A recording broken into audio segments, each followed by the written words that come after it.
Châteauroux, on a déjà une certaine expérience en la matière, puisque sur ce site du Centre national de tir sportif, on a accueilli il y a un peu plus d'un mois les championnats du monde de paratir. Donc on a déjà eu une affluence importante d'athlètes en fauteuil ou en d'autres handicaps d'ailleurs. Et on a pu, du coup, j'allais dire quasiment dans les conditions réelles de ce qu'on va vivre pendant les Jeux Olympiques, voir quelles étaient nos forces, quelles étaient nos faiblesses, quels étaient les établissements en termes d'hébergement qui étaient déjà bien équipés, bien adaptés pour recevoir des athlètes handicapés et quelle était notre marge de progression. Notre challenge d'ici 2024 avec la Fédération française de tir, avec les hôteliers en place et avec les collectivités, c'est d'avoir une offre qui soit complètement satisfaisante, c'est-à-dire qu'on puisse être suffisamment équipé en quantité, j'allais dire, et en qualité pour pouvoir accueillir les épreuves.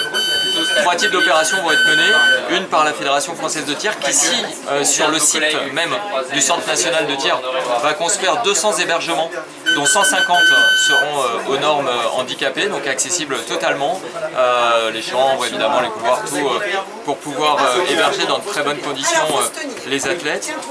Les collectivités, régions, départements et agglomérations vont subventionner l'hôtellerie existante pour mettre aux normes un certain nombre de chambres dans leurs établissements.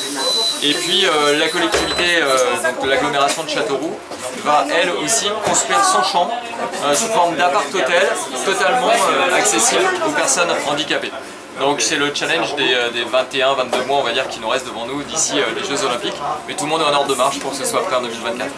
Mais vous visez quelle capacité d'accueil de spectateurs, de visiteurs handicapés sur cette période des Olympiques et Paralympiques?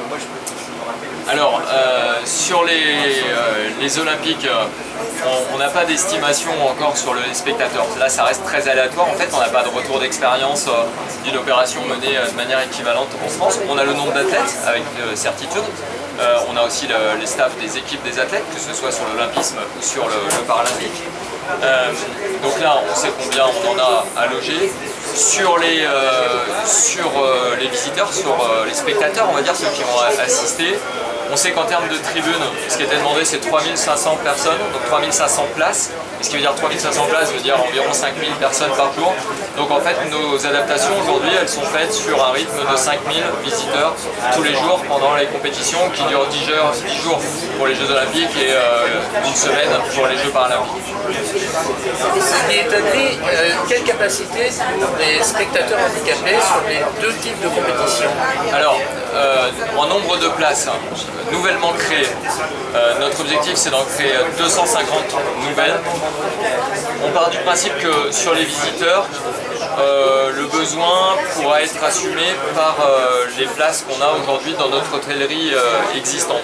Que ce soit dans l'hôtellerie classique, mais que ce soit également dans les gîtes et dans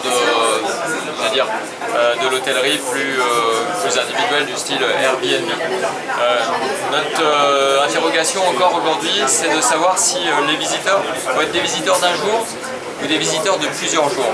Donc c'est vraiment notre sujet en fait sur lequel on est en train de travailler avec des pays étrangers pour voir comment ça s'est passé dans les pays hôtes des années précédentes, pour voir s'il faut encore augmenter la capacité, notamment sur l'accueil des personnes handicapées ou en difficulté d'autonomie, on va dire. Voilà. On a encore une interrogation là-dessus. Sur les athlètes, sur le staff, sur les journalistes, là on sait que ça tient.